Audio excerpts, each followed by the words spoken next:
The first alien ship appeared on Earth sensors at exactly 1427 Greenwich Mean Time on a Tuesday that would change everything. Commander Veltar of the Zephyrian Confederation stood on the bridge of his diplomatic vessel and looked at the small blue planet below with satisfaction. Another primitive world ready for absorption into their great empire. Captain Lisa Hayes watched the readings from her hidden station deep in the asteroid belt and felt her heart race. After 50 years of waiting and preparing, they had finally come. She opened a secure channel to Earth and spoke the words that had been rehearsed countless times. Watchtower 7 to command. Package has arrived. Repeat. Package has arrived. On Earth, President Martinez received the coded message in his private office. He looked at the small device that had been passed down by 3 presidents before him and pressed the single red button. Across the planet, hidden facilities began to wake up from decades of patient sleep. The alien ship broadcast its message in perfect English, which should have been the first warning sign. Greetings, people of Earth. We are the Zephyrian Confederation, a peaceful alliance of worlds seeking friendship and trade with new species. We come in peace and wish to share knowledge with your young civilization. Ambassador Kate Morrison stood in the United Nations Assembly Hall and listened to the translation with careful attention. She had trained for this moment her entire career, though not in the way the aliens would expect. Behind her calm diplomatic smile was the knowledge that every word spoken here would be carefully analyzed by military strategists hidden far below ground. Dr. Alex Turner worked quickly to establish communication protocols, making sure to display just the right amount of wonder and confusion. The aliens needed to believe that humans were simple and unprepared. Every response was crafted to show eagerness for peace, and barely contained fear of the superior alien. Technology. General Ryan Blake sat in the security briefing and nodded at all the right moments as alien delegates explained their peaceful intentions. He asked nervous questions about their weapons, their military, their expansion policies. The aliens answered with practiced patience, explaining how their confederation protected weak species from the dangers of the galaxy. What the aliens did not know was that every scanning beam they sent toward Earth was being analyzed by hidden sensors. Every energy signature from their ship was being recorded and studied. Dr. Rachel Kim worked in a facility that officially did not exist, using technology that had been reverse-engineered from crashed alien ships recovered over the past 70 years. The Zephyrian delegation consisted of 6 different species, all supposedly equal partners in their peaceful confederation. Veltar led the group with the confidence of someone who had done this many times before. He had overseen the absorption of 43 worlds, and Earth would be no different from the others. The aliens explained their generous offer to humanity. Earth would receive advanced medical technology that could cure diseases. They would share clean energy sources that could end pollution. They would provide defensive systems to protect the planet from asteroid impacts and solar radiation. All they asked in return was permission to establish a few small bases for mutual protection. President Martinez played his role perfectly, showing gratitude mixed with caution. He asked reasonable questions about sovereignty and independence. The aliens assured him that Earth would remain self-governing under Confederation protection. They had given the same assurances to 43 other worlds. Behind the diplomatic meetings, a different conversation was taking place. Admiral John Parker reviewed intelligence reports in a bunker 500 meters below the Pentagon. The alien ship in orbit was not alone. Long-range sensors had detected massive energy signatures moving through the outer solar system, trying to stay hidden behind planets and moons. Captain Steve Collins stood on the bridge of a ship that looked like an asteroid from the outside. The UTS Defiance had been waiting in the belt for 12 years, its crew rotating in and out through hidden transport ships. Collins had trained his entire adult life for the moment when humanity would reveal its true capabilities. The alien military commander Krathik grew impatient with the slow pace of negotiations. He suggested to Veltar that they should simply take what they needed and explain the benefits later. Veltar reminded him that cooperative absorption always worked better than forced conquest. Happy slaves were more productive than angry ones. Lieutenant Commander Ben Wright intercepted alien communications from his station on the dark side of the moon. The aliens spoke freely among themselves, believing human technology was too primitive to decrypt their signals. They discussed the best locations for their bases, the most efficient ways to transport human workers to their industrial worlds, and which human cities should be preserved as cultural exhibits. Dr. Turner continued his linguistic work with genuine fascination, though not for the reasons the aliens believed. He was mapping their command structures, their military terminology, their emergency protocols. Every conversation provided more intelligence for the war planners hidden below ground. The aliens began to show their impatience more openly. They explained that dangerous forces moved through the galaxy, and Earth needed protection immediately. They could not wait much longer for humanity to make the obvious choice. Commander Veltar spoke of asteroid pirates and cosmic storms, but his words carried an undertone of threat. Captain Maria Santos reviewed flight plans for fighters that had never been seen by alien sensors. The UTS Liberty looked like a mining platform from the outside, but its interior held enough firepower to level a city. Santos had been promoted through a military system that had spent decades preparing for this single moment. President Martinez called for time to consult with world leaders, playing the role of a confused primitive, trying to understand forces beyond his comprehension. The aliens agreed to wait, though their patience was clearly limited. They had schedules to keep and other worlds to absorb. Captain Hayes watched the alien fleet movements from her hidden station and sent coded updates to Earth. The real invasion force was taking position throughout the solar system, believing they were undetected. Each alien ship that revealed its location was immediately targeted by hidden human weapon systems that had been waiting in silence for decades. The diplomatic charade continued for 6 more days while both sides prepared for what they knew was coming. The aliens believed they were positioning themselves for an easy conquest of a primitive world. The humans knew they were walking into the most carefully prepared trap in military history. On the 7th day, the aliens would learn that assumptions about primitive species could be very dangerous. Earth had been preparing for first contact since before the aliens knew humans existed. The galaxy was about to discover that sometimes the most peaceful civilizations were the ones most ready for war. While Ambassador Kate Morrison smiled and nodded at alien delegates in the United Nations building, Admiral John Parker stood in a command center that officially did not exist. The facility lay buried 800 meters beneath the Colorado Mountains, protected by enough rock and steel to survive a direct nuclear strike. Parker looked at the wall of screens, showing ship positions throughout the solar system, and felt the weight of 50 years of preparation. Dr. Rachel Kim walked through laboratories that had consumed the secret budgets of 12 nations for half a century. Her team worked with technology that made the alien diplomatic vessel look primitive. The crashed ships recovered from Roswell and 14 other sites had provided humanity with blueprints for weapons, systems that the galaxy had never seen before. Captain Steve Collins checked the status reports from ships that looked like asteroids, space debris, and abandoned satellites. The UTS Defiance was just one of 47 vessels hidden throughout the belt. Each ship had waited in cold sleep for years, their crews rotating through hidden transport shuttles that appeared on no official records. The alien delegation grew more demanding each day. Commander Veltar explained that Earth needed to accept Confederation protection immediately because dangerous forces were moving through the sector. He spoke of raiders and pirates, but his words carried the tone of someone making threats rather than offering help. Major Jake Peterson supervised the final preparations of defense systems that had been disguised as communication towers and weather stations. Every major city on Earth sat under the protection of railgun installations that could punch holes through starship hulls. The aliens had scanned these installations and dismissed them as primitive technology. President Martinez met with world leaders in sessions that were carefully monitored by alien listening devices. The aliens heard exactly what they expected to hear: confusion, fear, and desperate hope that the advanced beings would protect helpless humanity. Every word was scripted by psychological warfare specialists who understood how to feed alien assumptions. Captain Maria Santos ran final checks on fighter squadrons that had trained in hidden facilities on the dark side of the moon. Her pilots had grown up knowing that they might be humanity's last hope against alien invasion. They had trained with equipment reverse-engineered from captured alien technology, making them familiar with enemy capabilities. Lieutenant Commander Ben Wright continued intercepting alien communications from his monitoring station.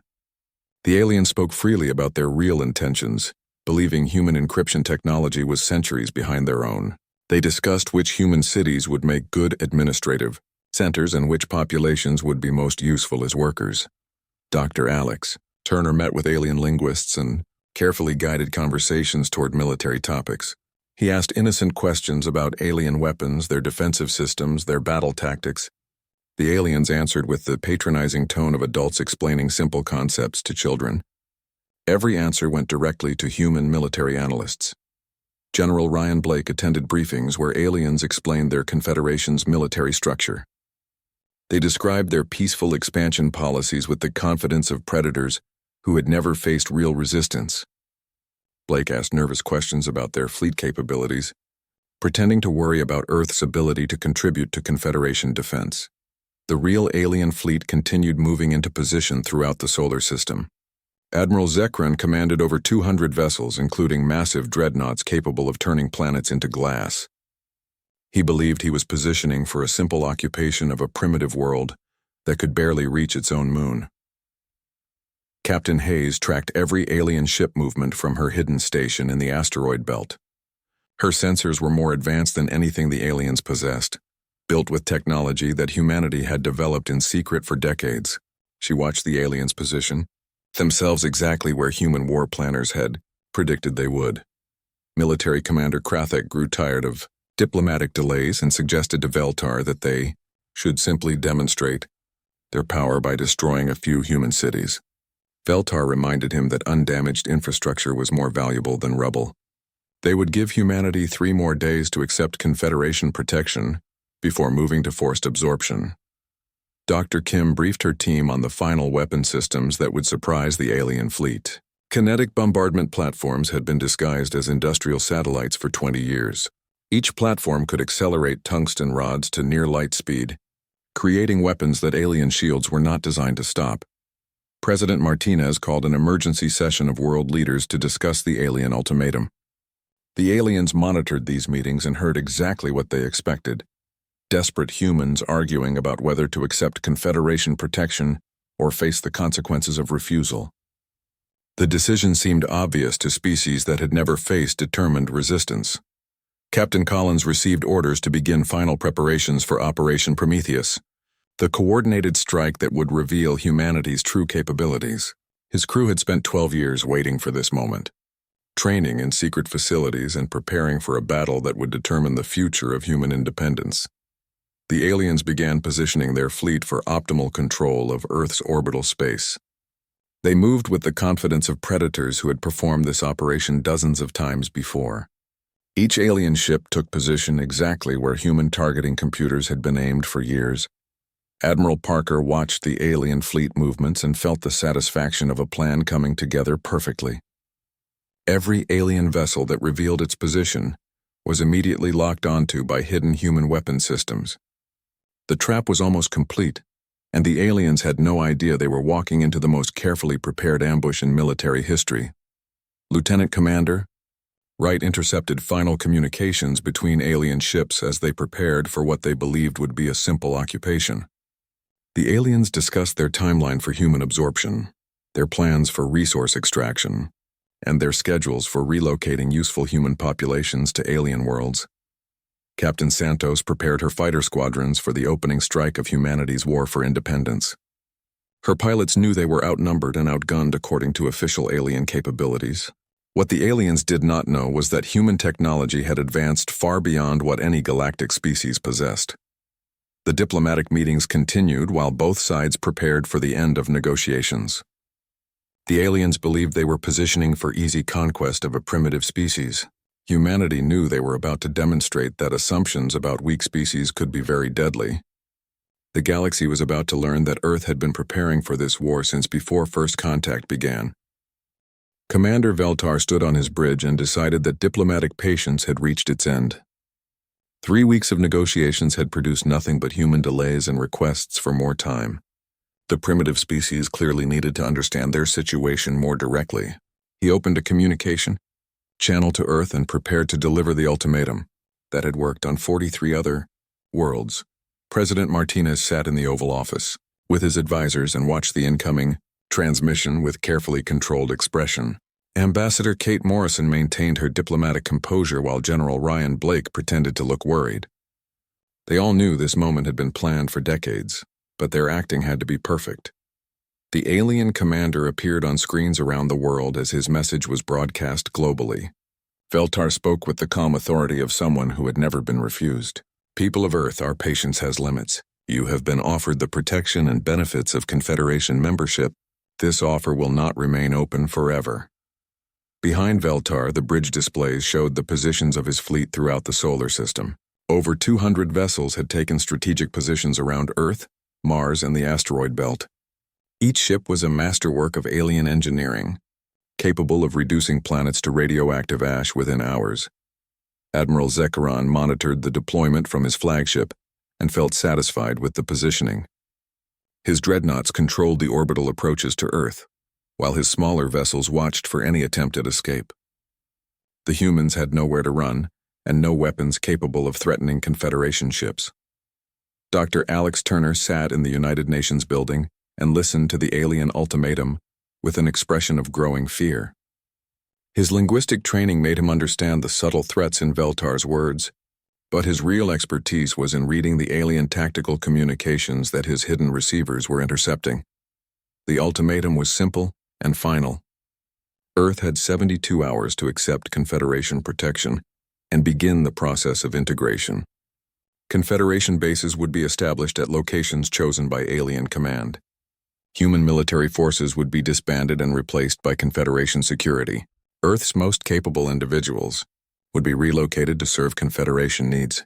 Throughout the galaxy, Captain Lisa Hayes watched from her hidden station as the alien fleet completed its deployment exactly as human strategists had predicted. Every alien vessel had moved into position within the carefully prepared kill zone. She opened a secure channel to Earth Command and spoke the words that would begin humanity's war for independence. President Martinez appeared on television networks around the world to deliver humanity's response to the alien ultimatum. His words carried the weight of defeat and the desperate hope of a species facing extinction. He announced that Earth would accept Confederation protection rather than face the destruction of human civilization. The alien fleet received confirmation of human surrender with satisfaction, but no surprise. Veltar had seen this pattern many times before. Primitive species always chose survival over destruction when faced with overwhelming force. Earth would be integrated into the Confederation just like all the others. Admiral Zekaron ordered his fleet to assume occupation positions around Earth. His massive dreadnoughts moved into low orbit while smaller vessels prepared to escort Confederation ground forces to the surface. The operation was proceeding exactly according to established protocols for absorbing primitive worlds. What the aliens did not know was that human surrender was the signal that triggered 50 years of hidden preparation. In facilities buried deep beneath mountains and oceans, Admiral John Parker pressed a single button that activated defense systems throughout the solar system. Captain Steve Collins felt his ship come alive as the UTS Defiance powered up from cold storage mode. Around him, asteroids that had drifted peacefully for years began to move with purpose as their disguised engines ignited. The asteroid field suddenly became a fleet of hidden warships. Major Jake Peterson received the activation signal at defense installations around the world. Communication towers and weather stations revealed their true nature as railgun turrets and missile launchers emerged from underground bunkers. Every major city on Earth was protected by weapon systems that alien scans had failed to detect. The alien fleet began moving into final positions for planetary occupation when their sensors started detecting massive energy signatures throughout the solar system. Admiral Zekaron stared at his displays in confusion as what appeared to be asteroids began showing propulsion systems and weapon signatures. Captain Maria Santos launched from a hidden base on the dark side of the moon as her carrier revealed itself to alien sensors.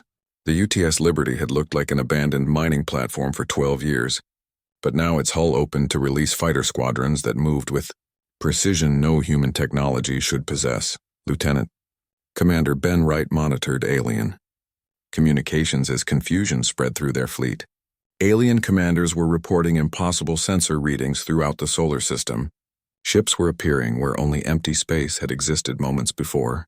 The primitive humans seemed to possess technology that rivaled Confederation capabilities. Dr. Rachel Kim watched from her hidden laboratory as weapon systems that had been disguised for decades revealed their true nature: kinetic bombardment.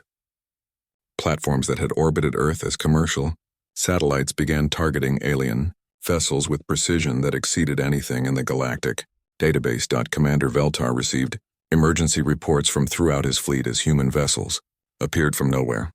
His diplomatic mission had been based on intelligence that described Earth as barely capable of reaching its own moon. The reality was a coordinated military force that had been preparing for this moment longer than Confederation records suggested humans had possessed. Spaceflight Admiral Parker stood in his command center and watched 50 years of preparation finally reveal itself. Every human vessel, every weapon system, every defensive installation had been positioned for this exact moment. The aliens had walked into the most carefully planned trap in military history. The asteroid belt erupted with weapon signatures as hidden human ships powered up their engines and revealed their true capabilities.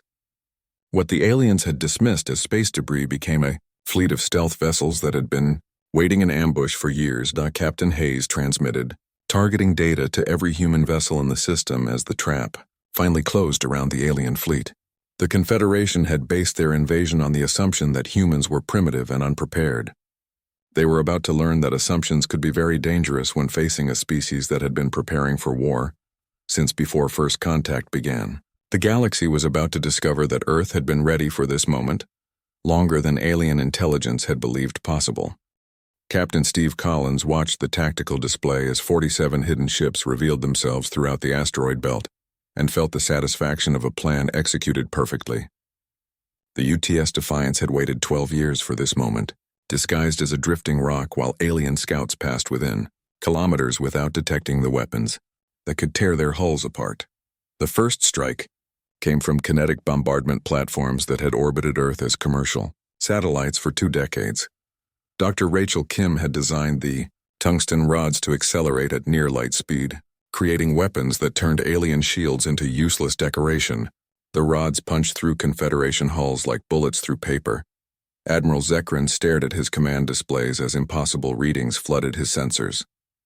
3 of his dreadnoughts simply disappeared from his screens as kinetic rounds tore through their command sections. The primitive humans were using weapons technology that exceeded anything in Confederation databases. Captain Maria Santos launched wave after wave of fighters from the UTS Liberty as her hidden carrier revealed its true nature. Each fighter was piloted by artificial intelligence that could withstand acceleration forces that would kill biological pilots. The alien fleet found themselves facing opponents that moved faster and turned sharper than any living creature could survive.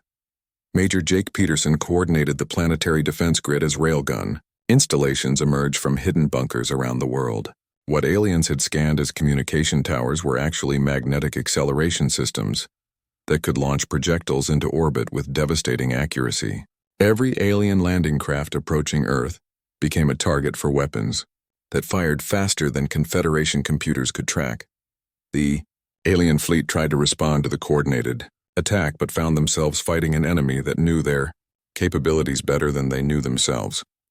Lieutenant Commander Ben Wright had spent years intercepting alien communications and mapping their tactical doctrine. Every Confederation response had been anticipated and countered. Commander Veltar watched his diplomatic vessel come under attack from human fighters that moved with impossible precision. His shields absorbed the first impacts but began failing as the humans switched to weapons that his defenses were not designed to stop. The fighters used energy frequencies that Confederation technology had never encountered. Captain Collins led the opening assault as stealth frigates emerged from hiding places throughout the solar system. The aliens had positioned their fleet for optimal control of human space, but they had unknowingly placed themselves in carefully prepared kill zones. Every alien vessel was being attacked from multiple directions, simultaneously. Dr. Kim monitored the battle from her hidden laboratory and felt pride in weapon systems that had consumed the secret budgets of 12 nations. The kinetic bombardment platforms continued their devastating work while orbital defense systems that had been disguised as space debris revealed their true purpose. Admiral Zekran attempted to coordinate his fleet's response but found his command structure collapsing as human weapons targeted Confederation leadership vessels with surgical precision. The humans seemed to know exactly which ships contained his senior officers, and which systems controlled his fleet. Communications Captain Santos directed her. Artificial intelligence pilots against alien fighters that had been designed to combat biological opponents. The Confederation pilots found themselves outmaneuvered by machines that could pull turns no living creature could survive. Human fighters began cutting through alien formations, like swords through silk. The alien military commander, Krathek, tried to rally his forces but discovered that human weapons were specifically designed to counter Confederation technology. Every shield frequency, every armor composition, every defensive system had been analyzed and defeated by weapons that should not have existed on a primitive world. Captain Hayes transmitted targeting data from her monitoring station as hidden human vessels continued to emerge from disguises throughout the solar system. Mining platforms revealed themselves as battleships while communication relays became missile launchers. The entire solar system had been turned into a weapon aimed at the alien fleet. Major Peterson watched as planetary railguns picked off alien landing craft with mechanical precision. The aliens had planned to establish ground bases for occupation forces, but every transport that approached Earth's atmosphere became target practice for weapons that fired projectiles at orbital velocity. Admiral Zekron realized that his fleet was being systematically destroyed by an enemy that had been preparing for this battle longer than Confederation intelligence suggested humans had possessed spaceflight. Every tactical manual, every standard procedure, every established doctrine was proving useless against opponents who had studied Confederation warfare for decades. Captain Collins coordinated the destruction of alien command vessels as human stealth technology proved superior to anything the Confederation possessed. The UTS Defiance and her sister ships moved through the alien fleet like ghosts, striking without warning and disappearing before Confederation weapons could lock on to their positions. The alien fleet attempted to retreat but found their escape routes blocked by human vessels that had anticipated every possible withdrawal. Captain Santos deployed her fighters in formations that herded alien ships toward kill zones where kinetic bombardment platforms waited with patient mechanical precision. Commander Veltar broadcast surrender offers on all frequencies as his diplomatic vessel came under sustained attack from human forces. He offered to negotiate new terms for Confederation membership, but his transmissions were answered only by weapons fire that systematically disabled his ship's systems. Dr. Kim watched the battle statistics and realized that human technology was performing beyond even her most optimistic projections. 50 years of reverse engineering alien technology had produced weapons, systems that exceeded Confederation capabilities in every measurable category. Admiral Parker observed the systematic destruction of the alien fleet from his command center and felt the weight of decades of preparation finally paying off. Every human vessel, every weapon system, every tactical plan had been designed for this single moment when Earth would prove that assumptions about primitive species could be fatal mistakes. Lieutenant Commander Wright monitored alien communications as panic spread through the Confederation fleet. Alien commanders were reporting impossible losses to weapons that should not have existed. The primitive humans had somehow developed technology that made Confederation forces look outdated and clumsy. The battle continued for 6 hours as human forces methodically dismantled the alien fleet with precision that spoke of years of planning and preparation. The galaxy was about to learn that Earth had been ready for this war longer than anyone had imagined possible. The Confederation's assumption that first contact meant easy conquest was being proven wrong in the most violent way imaginable. The battle ended 8 hours after it began with the complete destruction of the Zephyrian Confederation fleet. Captain Steve Collins stood on the bridge of the UTS Defiance and watched the last alien vessel surrender as human fighters surrounded it like sharks around wounded prey. The galaxy would remember this day as the moment when assumptions about primitive species proved to be fatal mistakes. Admiral John Parker received damage reports from across the human fleet and felt amazement at how completely their strategy had worked. 57 alien vessels had been destroyed while only 3 human ships had taken significant damage. The Confederation fleet that had conquered 43 worlds had been wiped out by a species they believed barely capable of reaching their own moon. Captain Maria Santos coordinated the capture of alien survivors as her fighters herded damaged Confederation ships toward secure positions. The aliens who had planned to absorb humanity into their empire now found themselves prisoners of the species they had intended to enslave. The reversal was so complete that many alien commanders seemed unable to understand what had happened. Dr. Rachel Kim began analyzing captured alien technology with teams that had waited decades for this opportunity. Every Confederation system, every weapon design, every piece of equipment would be studied and understood. Humanity would learn everything the aliens knew about galactic technology and use it to advance their own capabilities even further. Commander Veltar sat in a human detention facility and tried to understand how his diplomatic mission had become such a complete disaster. His species had been expanding through the galaxy for 3,000 years without ever encountering resistance like this. The humans had been preparing for war before the Confederation even knew Earth existed. President Martinez addressed the world from the United Nations building with a message that would be broadcast throughout the galaxy using captured alien communication networks. His words carried the authority of a species that had just proven its military capabilities in the most decisive way possible. Earth would never again be seen as a primitive world ripe for conquest. Lieutenant Commander Ben Wright worked with captured alien communication equipment to establish contact with other species throughout the galaxy. The news of the Confederation's defeat spread quickly through galactic networks as species that had been absorbed into the Empire began to realize that resistance was possible. Captain Lisa Hayes received her promotion to Admiral and took command of humanity's new Deep Space Monitoring Command. Her hidden station in the asteroid belt became the headquarters for a network of sensors that would ensure Earth never faced surprise attack again. The galaxy was large and full of species that might view humanity as a threat to be eliminated. The alien prisoners were treated according to human standards for warfare, which confused many Confederation survivors who expected execution or torture. Admiral Zekran found himself in comfortable quarters while human doctors treated his injuries with care that exceeded anything he had received in Confederation medical facilities. Dr. Alex Turner worked with alien linguists to establish communication protocols with species seeking to contact humanity after news of the battle spread throughout the galaxy.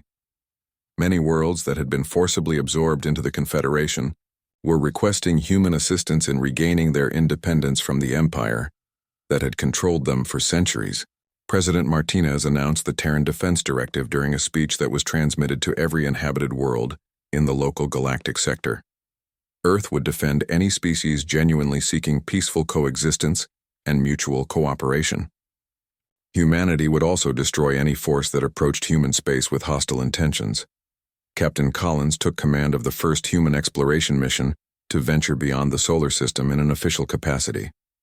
The UTS Defiance led a small fleet toward a star system where 3 species had requested protection from Confederation remnants that refused to accept the Empire's defeat. The galaxy learned that humanity offered something rare among spacefaring civilizations: genuine partnership based on mutual respect rather than domination.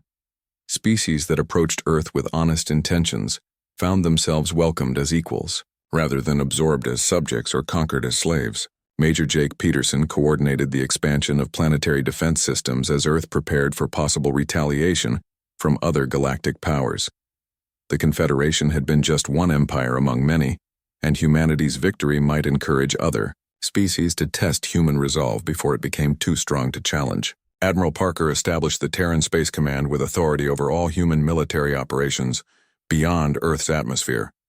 His first directive was the construction of permanent bases throughout the solar system to serve as staging areas for deeper space operations and as protection against future invasion attempts. Dr. Kim received unlimited funding for research programs that would advance human technology beyond anything the galaxy possessed. The reverse engineering projects that had operated in secret for decades became official programs with resources that allowed her teams to exceed even their most ambitious goals.